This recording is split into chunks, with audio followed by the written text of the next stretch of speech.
I'm Char Glacy, chapter chair of the San Diego chapter of the Explorers Club. And I'd like to welcome everyone to our webinar. We have the pleasure of having Amber Sparks and Emily Hazelwood tonight. They are both members of the San Diego chapter and have done some amazing work. I would like to let you know that we'll have some time for questions and answers at the end. I'd like to thank David Dolan as our Vice Chair of Programs for planning all these wonderful webinars that we've had. And just as a reminder, in October, we're planning to have our first, hopefully, in-person dinner meeting, and more will be coming out on that very shortly. So I'd like to tell you all a little bit about Amber and Emily. They're marine scientists. They met in graduate school at Scripps Institute of Oceanography. And together, they co-founded Blue Latitudes, a certified, women-owned, small business and marine environmental consulting firm. That in itself, I think, is pretty amazing. They developed a program called Rigs to Reef, and for those of you that have attended some of our dinner meetings, they presented a presentation on that program. The purpose of that program is to protect sea life habitats that exist on and around oil rig structures. And removing just one of these structures would result in the death of an ecosystem, which is home to hundreds of species and thousands of individuals. Blue Latitude's mission is to research, develop, and implement an international protocol for rigs to reefs, decommissioning options that provide an alternative to complete rig removal, in which an oil company chooses to modify a platform so that it can continue to support marine life as an artificial reef. In 2018, they were recognized on Forbes' 30 Under 30 list in the energy sector for their work developing sustainable, creative, and cost-effective solutions for the environmental issues that surround the offshore energy industry. I'd also like to say that tonight, they will be talking to us about their work with Blue Latitudes Foundation. It's a 501c3 nonprofit organization dedicated to seeking out opportunities for conservation, kind of at the intersection of industry and the environment, and discussing their recent documentary film, Faka'apa'apa, which I do hope I have pronounced correctly, which has been named an official selection at the San Diego International Film Festival, the Wildlife Conservation Film Festival, and many others. This film highlights Blue Latitude Foundation's expedition to the Kingdom of Tonga in October 2019, and follows their expedition to learn about and swim with the humpback whales of the Kingdom of Tonga, and the unique partnership that's been formed between local Tongans and the humpback whales that return every year. Emily, a little bit about Emily. Emily has worked in the field of environmental impact assessments for both governmental agencies and the private sector. She is a PADI certified dive master and an AAUS scientific diver with over 1,000 hours of log dives. Amber's, her expertise is a little different and very unique. She uses technology to facilitate the intersection of science and communication. She established a solid foundation as an entrepreneur, as a program manager for an entrepreneurship development program at UC Berkeley's Haas School of Business. Amber is a former ocean curator at Google, where she engineered and launched intelligent layers in Google Earth and Google Maps that distill and relate complex concepts in ocean science for a variety of audiences. And I've used Google Earth, and it is so amazing. So Emily and Amber, I thank you both so much for joining us tonight. And I'd like to turn it over to you to tell us all about your documentary and what you've been doing. Well, thank you so much for having us. I'm Emily Hazelwood. And I'm Amber Sparks. And tonight we're thrilled to be here with you to be presenting on our recent research expedition to the Kingdom of Tonga. On the front lines of conservation, swimming with humpback whales and exploring the function of ecotourism in the Kingdom of Tonga. We're going to be going through some of our major findings from this research expedition, and then we'll be following up with a premiere of our film, Faka'apa'apa. Now, the mission of the Blue Latitudes Foundation is to elevate the traditional concept of ocean stewardship by uniting government, industry, and environment alike to seek out silver linings in our oceans. Some of the Earth's greatest opportunities for conservation lie at the intersection of industry and the environment. And given the human demand for ocean resources, we aim to broaden the dialogue on traditional ocean conservation practices to find ways to use our oceans without using them up. Tonga is an excellent example of this, where in the Kingdom of Tonga, it used to be commonplace to hunt humpback whales. And in the 1970s, there was a ban put into place where no longer could the Tongans hunt the humpback whales. So they shifted into ecotourism. And tonight we'll be telling you that story.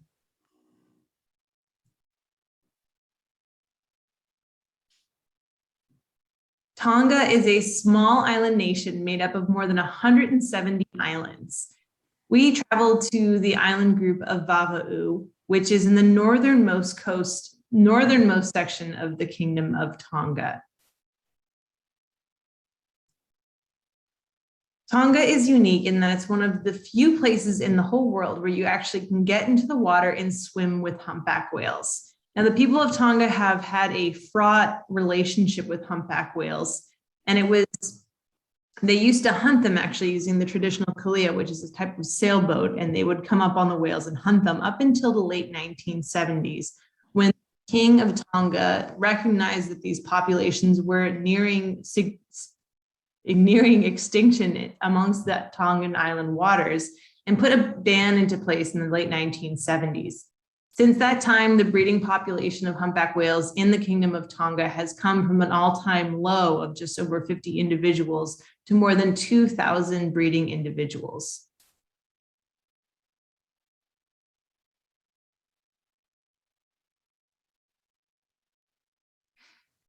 Since Tonga has placed the ban in place, they've actually shifted into ecotourism. Now, this is a unique practice, as I mentioned.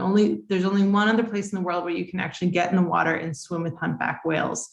And it's this new generation of Tongans, the grandchildren of the whale hunters, that have really taken over the ecotourism business. And that was why we traveled to Tonga, to understand this new relationship and this generational shift towards ecotourism.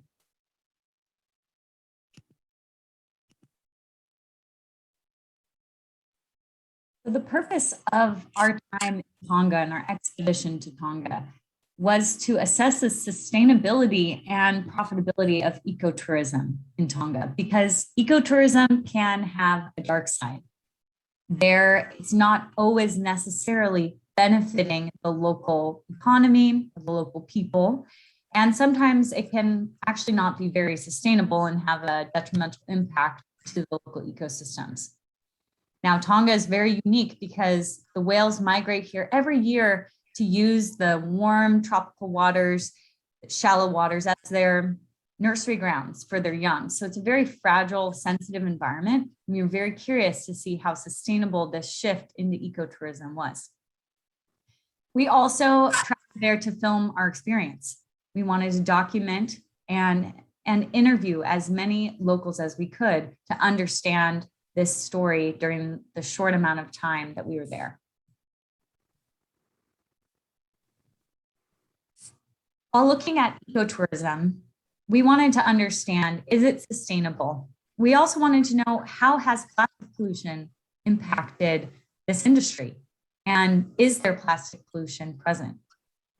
We also wanted to understand the profitability of ecotourism and who was benefiting financially. We set up 3 different field experimental designs to really investigate these questions. We did some acoustic sampling, microplastic sampling, and social surveys. The acoustic sampling was primarily used to record the male singing and the mother and calf speaking back and forth. Now, this audio was primarily used for our documentary film. We were fortunate to link up with Dr. Dimitri Dehane at Scripps Institution of Oceanography and collaborate with his lab to take some kits with us to test the waters for microfiber plastic pollution. For those of you who are aware of microfiber plastic pollution, it is very small, microscopic. You can't see it without looking underneath a microscope. Very small pieces of plastic that sometimes will shed from your clothing, and they are so tiny that they don't get filtered through our traditional methods of preventing pollution from entering the ocean. Because of this, these microfibers have become ubiquitous in our environment, and Dr. Dimitri Dehane is leading the forefront of this research to better understand where and at what quantity microfibers have infiltrated the environment. But he had never sampled anything from Tonga or from that specific region within the South Pacific. So we are fortunate to take some samples and see what we found. Lastly, we conducted a series of social surveys where we went and spoke with the stakeholders who were most involved in ecotourism.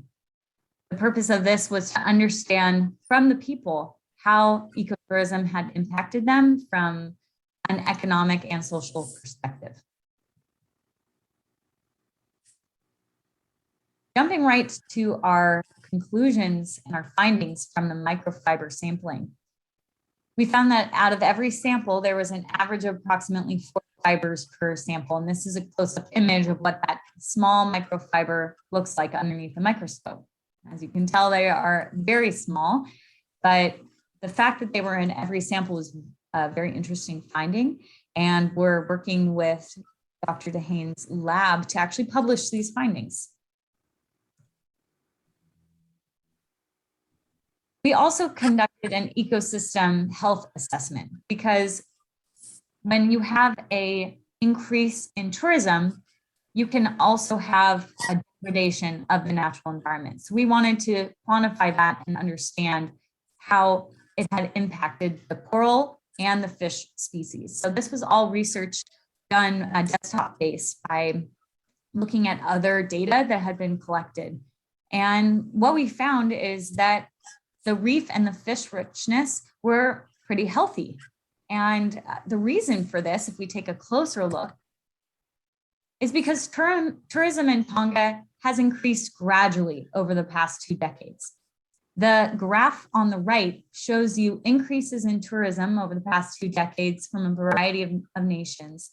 And you'll see that places like Japan and New Zealand have spiked in their tourism, whereas places like Tonga have remained relatively steady in their growth.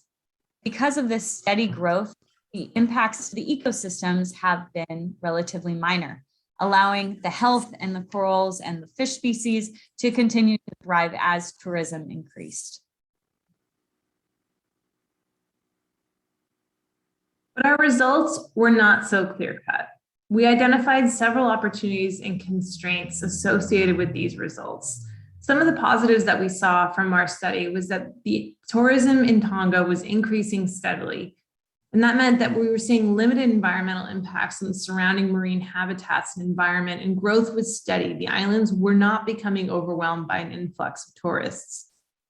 Another great aspect of swimming with these humpback whales is that it promoted whale conservation, not only amongst those that were visiting the islands, but also amongst the Tongan tour guides who were leading these tours. Additionally, this swimming with the humpback whales was an excellent source of low impact income, and it was highly regulated. Every time folks would get into the water to swim with the whales, a timer would be set. You only had a certain amount of time to be able to swim with the whale so that the whale would be able to have a break, in addition to the fact that only a certain number of individuals were ever allowed in the water with the whales. The tour guides all watched the other boats to make sure that everyone was following the rules. And from what we learned from our Tongan tour guides is that it was highly regulated and successful in that way. However, we did identify some constraints. The biggest one being that swimming with these humpback whales is seasonal. The humpback whales only visit Tonga from about June through October. Outside of that season, they leave to go back to their winter feeding grounds in the North and South Poles. During that time, a lot of Tongans will travel internationally and abroad to seek out other work. What's unique about our research on this project is that it was highly dependent on the whales returning. The whales are only in Tonga to breed and to give birth. Once they leave the protected waters of Tonga, they are at risk from other threats that may face them in the world's oceans. Now, this is unique in that we were looking at this from the perspective of what happens with the whales don't come back. But with the onset of COVID-19, we were faced with a new question of what happens if the tourists don't come back? And since that time, in the last year and a half, 2 years, Tonga has had significant impact from the loss of income associated with the halt in tourism amongst the islands. Tonga also faces the risk of overexploitation and foreign licenses. While we were fortunate to be able to swim with guides that were actual Tongan guides, the majority of license holders in Tonga are not actually Tongans, they're rather foreign owned. The price of entry to be able to purchase your own boat and start to take tourists out is quite high, meaning that we saw the presence of a lot of foreign owned licenses, which meant that money was not always going back into the pockets of the Tongans.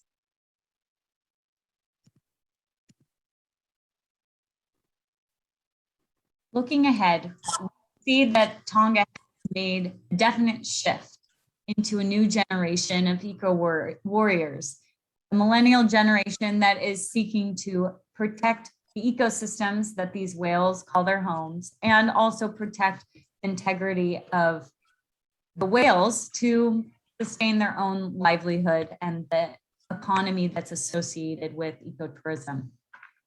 But our remaining questions were, how can Tonga increase tourism while limiting its impact on the environment?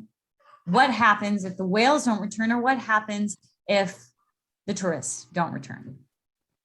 Now, we feel very excited to be able to share with you Faka'apa'apa, our documentary film about this expedition.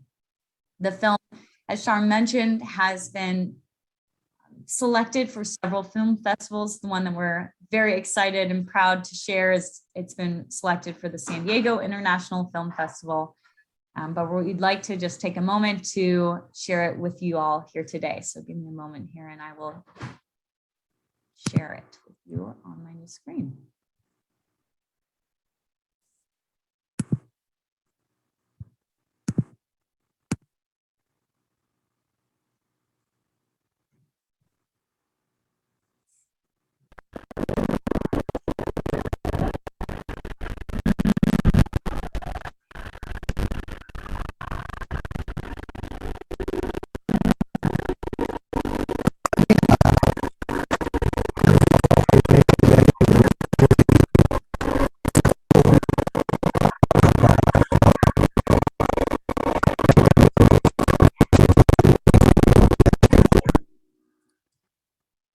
Got a note that the sound is off, so I just want to give this a quick shot here.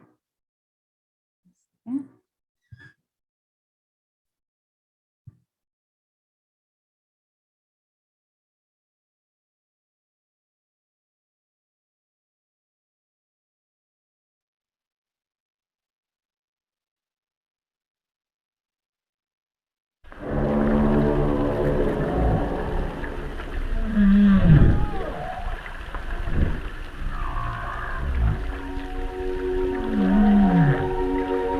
Cậy có cái hào em có phụ thuộc vào cái dia của phụ nè phụ ô yêu của họ một cầu barangnya cả cầu mà tổ phụ à các cái tem nó màu chúng ta cái tổ trái màu phim mà tổ kia đi vào cả biết tổ phim mà mai biết nói cầu đào cả ấy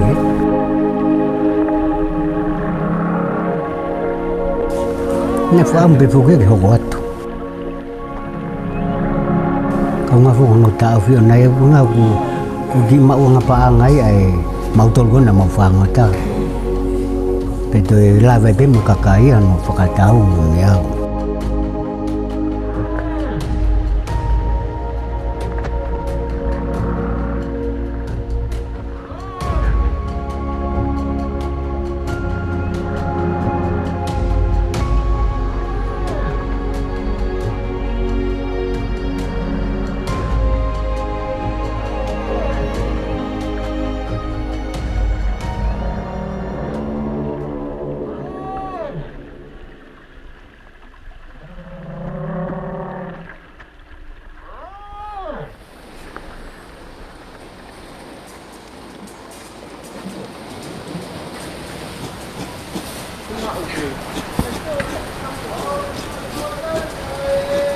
We're here on a scientific expedition with the Blue Latitudes Foundation to research and better understand the relationship between the Tongan people and the humpback whales here. We decided to come down to Tonga because here we've got this incredible ecotourism operation meeting with one of the most sensitive forms of the environment, humpback whale breeding ground, a nursery ground for these whales. So we wanted to ask the question, is that relationship actually sustainable? The Blue Lagoon Resort, it's an eco resort, trying to minimize all the plastic, the single-use plastic. So it's a resort run by a little local family, so I'm one of them. We are sitting at an island in Tonga at the Pacific. Tonga is a magical place. It's pretty much untouched. A lot of things you can do here. Tonga is beautiful little country in the Pacific. So magical and good to come over and swim with humpback whales, get some kava and enjoy.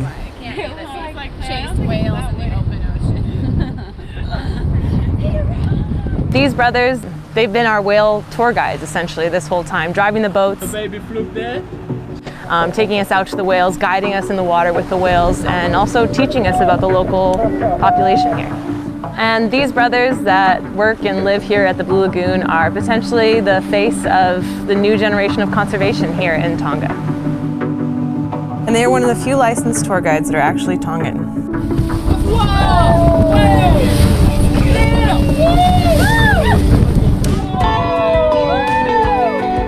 Swimming with whales it's like being on a safari but underwater. With an animal, you're close up, they're massive, and you never really know what type of characteristics you're gonna get. Some are shy and sink to the bottom, some are super playful, come up, look you in the eye. It's a really cool experience. It just was my first time hopping in the water with them. You know how gentle they are, how humongous they are, but such a gentle animal, you know. I don't know, you gotta come and do it to know the experience. It's just mind-blowing and it was pretty amazing. I was so shocked, like, whoa, so huge. You know? The humpback whale is the size of a bus with a 3 meters long wing on the side. And if you earn their trust, they will let you closer and closer. And having the calf, comes shooting up to the surface, and they have blue eyes and they lock eyes with you. They're watching you, and they get so close to you, but they know exactly where you are in the water, and they won't hit you. You have the sensation of, being the other kids in the schoolyard, and the whale comes up to play with you before going back down to check in with mom to make sure everything's okay. And honestly, we have as much fun as the whale calf, I think. Swimming with the humpback whales here in Tonga is one of the most human interactions I've ever experienced in the natural environment. It's almost like you can relate to all the emotions that you're witnessing.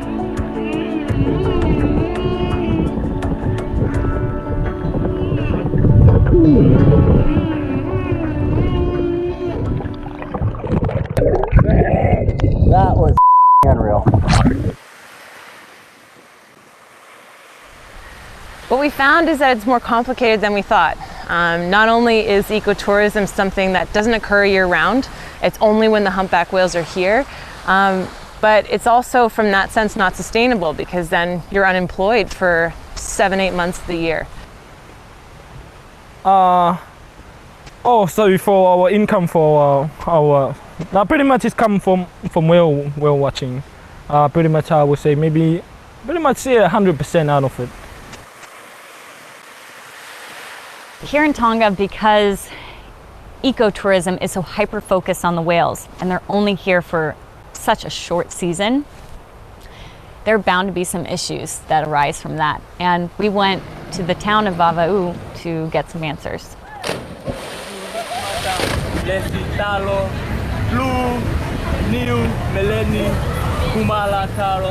Our economy, especially from tourism, is very vulnerable because if the whales don't come here anymore, what's next? Are we prepared for that?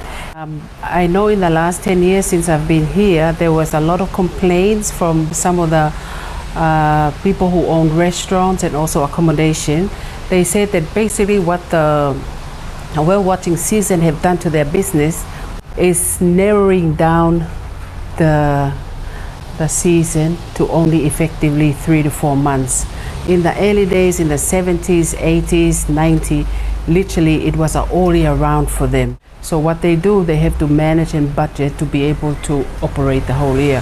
So a lot of the small businesses that I found around here in Vava'u who only operate for them, close the business, go overseas, work, and then come back, reopen.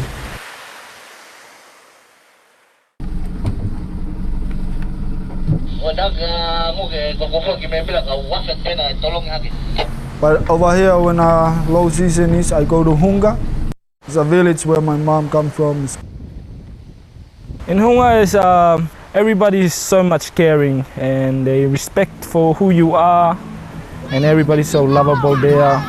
So there's no place like Hunga for me. A lot of the Hunga people during season or low season, they go to overseas, to Australia, New Zealand, picking fruits. They get a little bit of income there and come and help with their family in the island.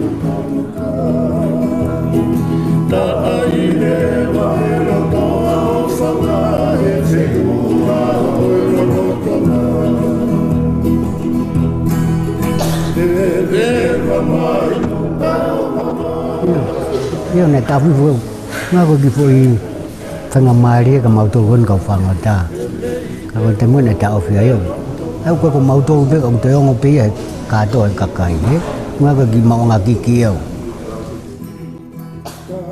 ade ke ha to ne go foi finga pe ke o ke yo hoka ke te ha fa nga ko me bia ko wa ka bia ki to ni aru ke to fo a tai ni Fangata ya ini.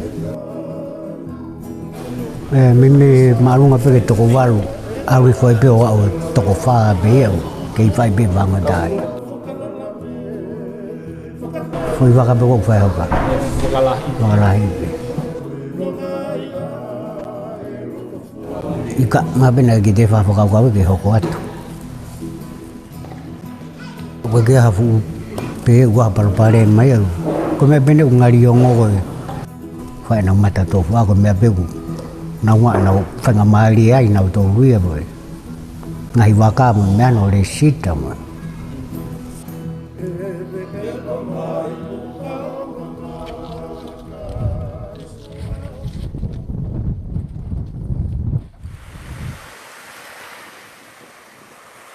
I can probably say there are too many licenses. All right, there are too many licenses at present, and I think there's also issues because most of the whale watching licenses are foreign owned. Very few is owned by Tongans. More, probably 70% was owned by foreigners, you know, but then this is the other side of the view. But at the same time, most of all the skippers, all the tour guide in the whale watching businesses are local Tongans.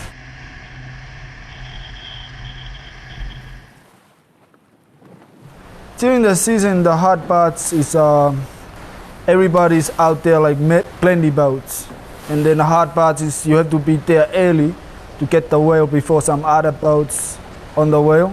There's 23 operators and most of them have like 2 boats.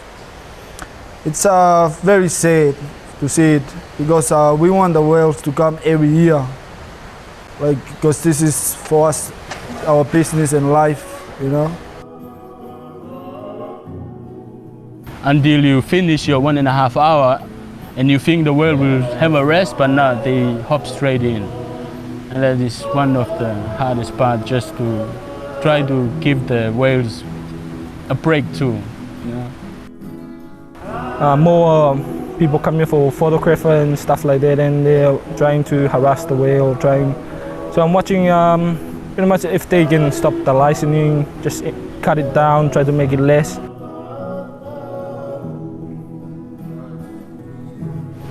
Yeah, there's one word called Faka'apa'apa in Tonga. It's very important. That's one of the important things here in Tonga. Is Faka'apa'apa is respect. Like, you always, doesn't matter if you're wrong or right, you can't talk bad back to your dad or mom or somebody older than you. You know, that's how respectful here in Tonga. I do feel respect to the whales.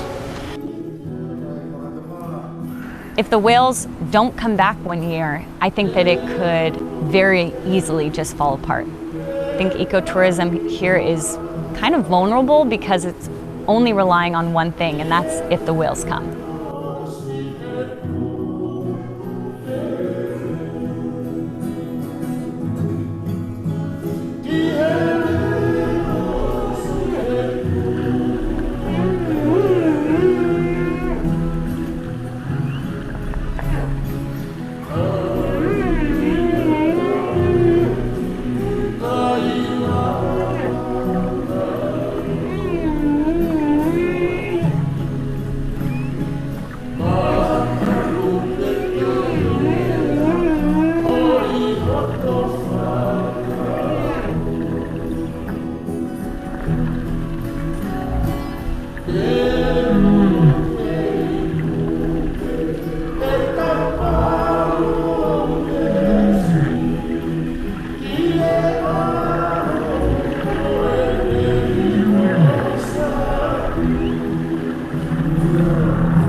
Well, thank you everyone so much for listening, and we'd be happy to answer any questions that anyone might have.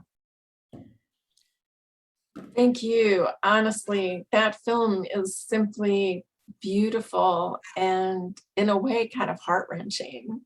Yeah. What do you see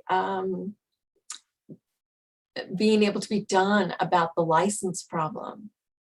I mean, is there something that can turn the tide of that?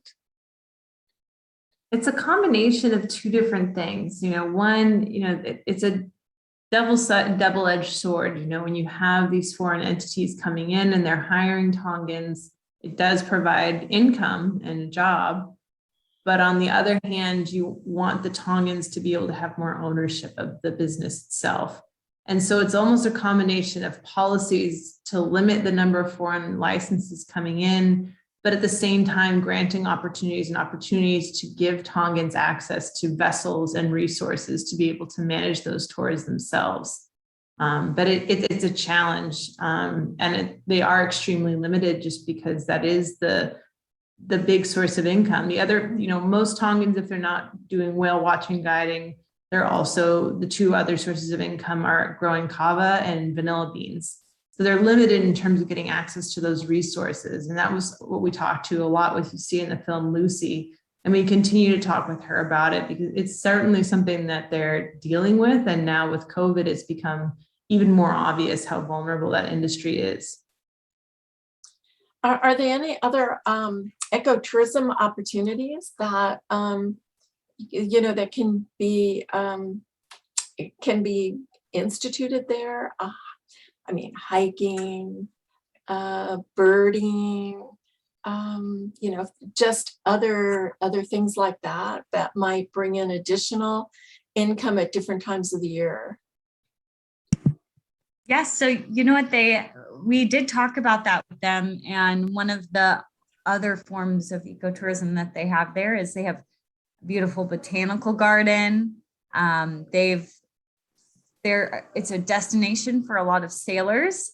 That's not necessarily an ecotourism specific, but there is a lot of tourism that's generated through sailing as well as windsurfing. It's a very popular spot for windsurfing. And so there are other industries that draw in tourists, but it doesn't have the same profit as the whale watching tourists do. Yeah. And we did get to go diving while that we were there. And the diving there is actually spectacular diving. The architecture underwater is really beautiful and the water is really, really clear. We weren't expecting that actually. So we did get to go diving, and we can say that the diving is also fabulous there. Mm-hmm. How long were you there for, doing all this? Was it like one time, or did you kind of go back and forth a little bit? We were there for a period of 2 weeks, and we were actually supposed to return. Some of our film crew was going to be returning in 2020. Then COVID hit, but we were going to be returning for the next whale watching season or the next whale breeding season in 2020, but had to put things on hold.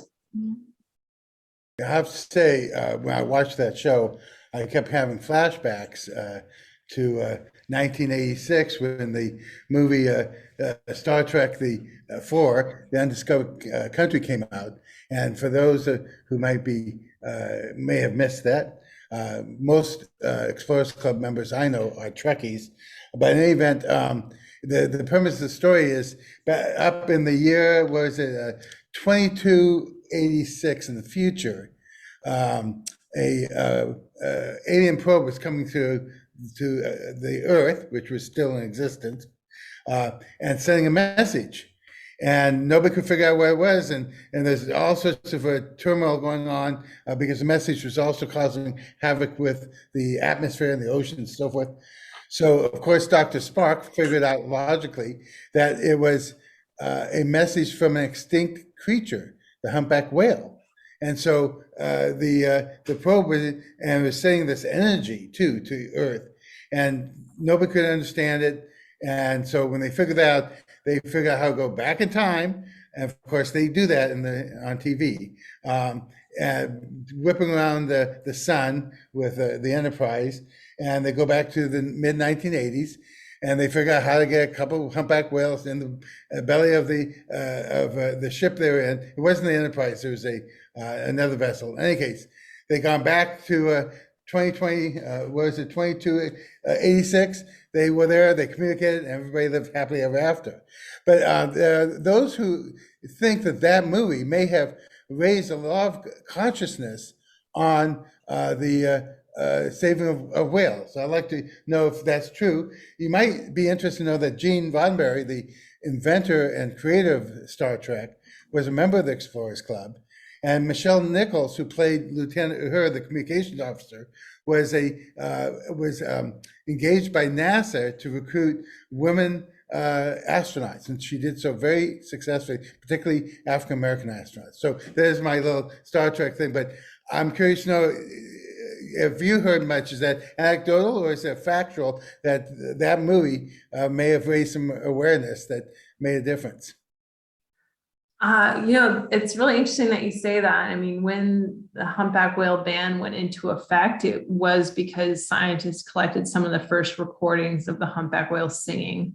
And, it gave these whales a voice and people could relate to song. And in the late 1970s, that was when, a lot of the environmental movements came about, and it was people playing those recordings. And a lot of Tongans say that it's because the king actually heard a recording of these whales singing, and it kind of, anthropomorphized these whales, but people could relate to that. They could relate to this language, and that is what contributed to the ban being put into effect, and people actually, starting to care about these whales and thinking of them as more than just really big fish in our oceans.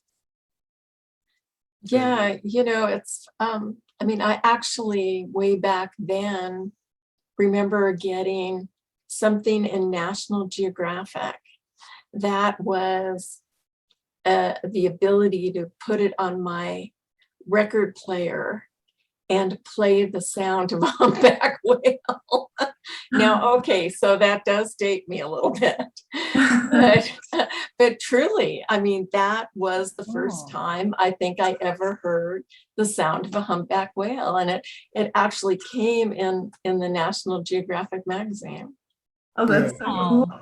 That's awesome. Well, Yeah, part of what point of this particular movie made was actually the humpback whales were more intelligent than humans, and likewise, people have suggested, I would probably agree, that dolphins are smarter than humans, and they also have that very unique voice and communication. And there are so many stories of dolphins literally saving stranded sailors and so forth. So I think we need a little humility on the part of this human species to the rest of wildlife, and maybe they're not so wild after all.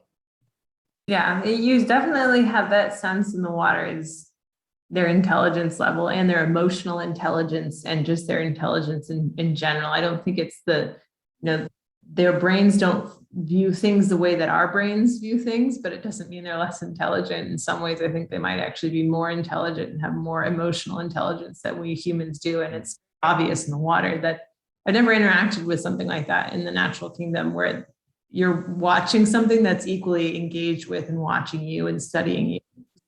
It's really fascinating. Some of us have seen that with elephants, and they are just magnificent. I almost don't want to use the word animal. They're just incredible creations of this world that, like we are.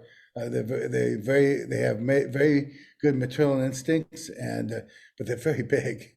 And it's nothing like being in a small vehicle with a whole pack of elephants walk by and they're bigger than you are. Wow. I can't imagine what it's like to be in the water with humpback whales. No kidding. Yeah, very humble. So I don't see that we have any questions from any of the audience out there, but I did want to say if you do, just note it in the Q&A and I'll bring it forward. But in the meantime, I do have one more question for you guys. Do you have other projects on the horizon? And if so, we have. You want to tell us about them? Yeah, we have a couple different. I can speak to one. I actually just relocated to Maine, to New England, and one story that we're looking to tell is of the lobstermen here. We have one of the most successful fisheries, self-regulated fisheries in the world, and just learning. And the Gulf of Maine is also one of the fastest heating bodies of water on the planet. So the population of lobsters is dwindling and dropping. And they've started to see a lot of shift amongst those lobstermen to starting to get into polyculture and aquaculture and harvesting kelp and integrating all these other sorts of ways of harvesting from the ocean. So we've been exploring what stories might be able to be told from that and how unique that is. And you're watching a lobsterman lobstering is, age-old industry, and how rapidly it's being forced to change and shift. And these families that have maintained these waters for centuries really are now shifting so drastically. So that's another project we're looking to pursue up here in New England. That'd be great. It'd be very sad to not be able to go to Red's and get a lobster roll. I know. And you can, it's like hard to believe, but you know, back in the like early 1600s, 1700s, they actually used to feed the lobster to prisoners because they were dogs of the ocean and people wouldn't eat them. And now it's such a delicacy and they're so expensive. It like blows your mind thinking that that's what they would feed to prisoners. Let me ask you, just if people want to find out more about your organization, your different endeavors, how they best contact you? What's your website address? So our website is bluelatitudesfoundation.org, and you can email Emily or myself at amber@bluelatitudes.org or emily@bluelatitudes.org. That's a great way to reach us. We're also on social media, Instagram, Facebook, all that stuff at Blue Latitudes Foundation. So you can follow along there. All of our exciting new ventures, both on the East Coast and here on the West Coast. We're going to be looking at using remotely operated vehicles, personal ones. So they're not the big industry ones that you might see Sylvia Earle diving in, but these are, we've partnered up with Deep Trekker, and we are going to be using the ROVs to explore reef environments off of our coastline and gather some scientific data. And we're excited to have an upcoming expedition later this month off of California's oil platforms, utilizing those ROVs. So that's great. First big oil platform deployment. So we're hoping for a lot of success. So we do have a question from Rodney Mall, but it's probably also mine and also another person who's watching. So if we want to go to Tonga to swim with the humpbacks, what is the most optimal time? What's the cost like? Accommodations? I mean, how does one kind of go about doing that? I mean, we can't recommend the Blue Lagoon enough. That's who we stayed in with, and it's entirely owned and run by Tongans, which is also great. You know, it's promoting more of Tongan ownership of the whale watching industry there. It's funny communicating with Tongans. They don't communicate like Americans, which is when you send an email, you expect a response that day. You might get one in a few days or a week's time, so you have to be patient.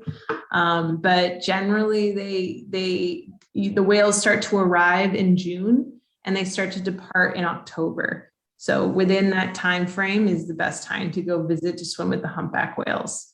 And the waters can be rough. So if you do have a tendency to get seasick, I would recommend bringing Dramamine. There was 2 of our crew members that were very green for much of that trip. But I would definitely recommend staying at the Blue Lagoon. They're fabulous there. Everything's owned and operated out of there. You can go diving out of there as well. It's a small little island amongst the Vava'u Island group. Did I miss anything, Amber? Well, let's see about in terms of cost and other logistics, you can fly to Fiji and then take a small plane to go down to Tonga. So it's a pretty easy flight from LAX to Fiji. You could do that direct and a small flight down to Tonga. In terms of cost, it is more expensive than some other expeditions might be. And that's because there are significant taxes and fees that the Tongan government applies to this ecotourism. So a lot of it is going to pay for the licenses and for those other fees. So this was a expedition that the Blue Latitudes Foundation planned for about 2 years to get everything up and running, because there are, like Emily said, a lot of slow back and forth with logistics, and then there's much to organize. But once you get there, the people are incredibly friendly. They want to help you. And it was just a pleasure to go and visit their community. That's great. David, do you have any other questions? No, I think they've covered everything, and I'll be spending some time on their website. I've already looked at already, but just great resources there. And I think you two give us a lot of energy in terms of excitement for the future. There's lots of frankly negative stuff going on on the planet, but you two provide great hope, and you're also great role models for young men and young women. So very grateful for that. Oh, I just see another question just popped up. Somebody asked, what other industry is there, and what about agriculture? I believe you did say something about vanilla bean and kava. Are there any other agricultural products or any other industries going on that might help? It is principally kava and vanilla bean. Especially when you get to Vava'u, once you get on the island, the main island there, you just go by fields and fields of kava and vanilla bean. Those are the big things there. Probably closely followed by people do go there for kite surfing and sailing, as Amber mentioned. But in terms of agriculture, those are the big crops. They have some palm oil that's starting to pop up there, but it's mostly vanilla bean and kava. And most of us know about vanilla every time we have vanilla ice cream and other products related to that, one of the famous spices.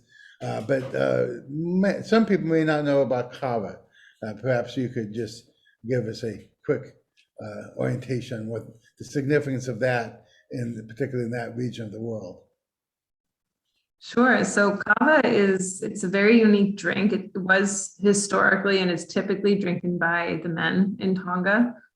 Different islands outside of Tonga also have kava, but this is just typically how Tongans treat kava. It's usually sort of a social drink, and typically you'll have big groups where the men will all come together. And in the film, you can see there's like a little pool where they're all drinking out of and playing guitar. And it's kind of like a social group. The men will come together and talk about different issues going on in the village of Hunga or different villages in the area, share some insights and share updates on different families, things like that. It's a social drink. It's not exactly like an alcohol, but when you do drink it, I mean, when I had some, my lips felt a little bit numb and you feel almost elated, I guess. Of course, I was not imbibing significantly, so from my little taste, that was my experience from it. But it's seen as a social drink and a way of people coming together and meeting together, and how they keep social bonds within the villages. A number of us who have been watching or participating in this call have participated with the kava ceremony. Shark Lacey, Nancy, Nino, Perry Clem, and myself were part of a ceremony as part of one of the meetings of the African and Asian Arts Council that was formerly housed at the Museum of Art and now is at Mesa College. And it was quite interesting. And yes, I do remember that taste you described, Emily. It's and there are actually kava bars I've seen in town here, and because that's part of home for a lot of people who've immigrated to the United States. I think I just also want to add my thank you to both of you. And also we have a special thank you gift. I am going to illustrate here. I know you missed San Diego and the Korea Lighthouse. That happens to be the logo, the official logo of the San Diego chapter of the Explorers Club, courtesy of Payne Johnson Designs. We will send each of you a copy. If you send your address to Shar, she will make sure that's taken care of. Or I'll send it to me too, because Char's about to go to, I believe, Costa Rica, right? No, I'm going to the UK. Oh, UK. I mean, she's always going someplace. Yeah, then she's going to Costa Rica. But I know that she's going to go the pond. She's not planning to go to Tonga. So we got that. So not this trip, but it's on the horizon. So anyway, we'll send that to you along with thanks and hope. And if when you get back to San Diego, and normally you will be speaking to a live audience, but when we gather live again, next time you come, and you can come in person, you will be our guests. That's the least we can do. We wish we could have had you in person this time.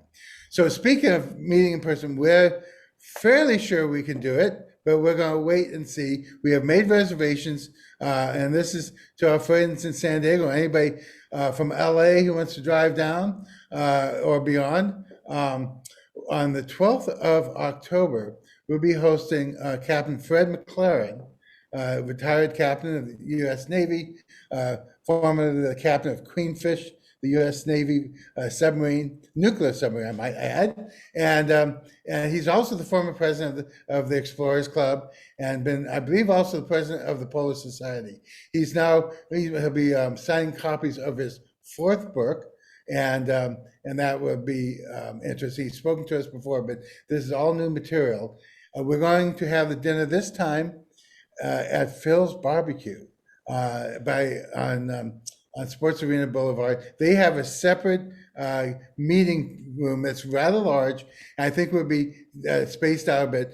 And we're asking everybody to come, asking that you have been vaccinated. We are going to insist on that requirement. And if anybody doesn't like it, send your hate mail to me. I have a master's degree in public health. I'm also immune compromised. So it's coming from both those directions. But in any case, we will play it by ear. If it does feel like the Delta variant is still out of control, we will go to Zoom again. But hopefully we will be in person. And then we will have some very wonderful programs down the road. And by the way, as Shar mentioned, this is recorded and on the San Diego website, San Diego Explorers. Is that right, Shar? Yeah, San Diego ExplorersClub.com. Okay, that's where you'll find the archives of the past pictures. Finally, I'd like to say, I just got a book in the mail today, and you've all seen the Dos Equis commercials with the most interesting man in the world, and stay thirsty, my friends, and all that. The actor is a very interesting person. He was a sailor, and I've been actually listening to his audio tape, which is in his own voice. He's actually a really interesting guy, lots of experiences. So I decided to also get his book. And I just want to say, he is an actor, although he did have a very adventurous life. But you guys are for real. And I really thought they should not have had just the most interesting man in the world. They should also have the most interesting women of the world. And I would elect you two, along Shar and many others, to be the most interesting women of the world. And may you have many adventures, and may they all be safe. Thank you so much, Shar and David. It's been wonderful to see you all again, and we look forward to hopefully seeing you one day soon in person in the future. I hope so. And if not, boy, I sure love Maine. Hey, you're always welcome. I'd love to host anybody that would love to come up here. It's lovely. Anyway, thank you all. And I do want to thank everyone who tuned in tonight. And as David said, I'll be taking the recording and making a video of it. And it will be posted on the Explorers Club, the San Diego chapter website, and also our YouTube channel. Thank you so much. Thank you all. Thank you, everybody. Good night. Have a good night. Good night. Bye-bye. Bye-bye. Bye.